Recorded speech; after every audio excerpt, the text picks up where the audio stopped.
भाउजू कहाँ हुनुहुन्छ तपाईँ? बाबु म बाहिरतिर छु त। भाउजू अनि कतिखेर जानुहुन्छ त घर?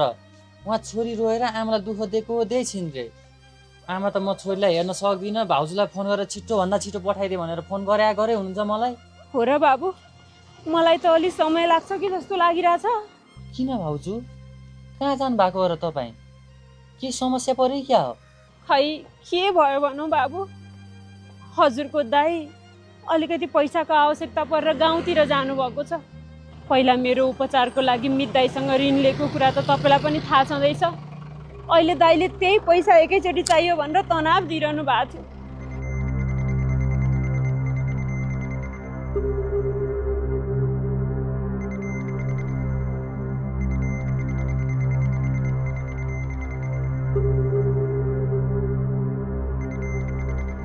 त्यही भएर बाबु मलाई अलिकति समय लाग्न सक्छ।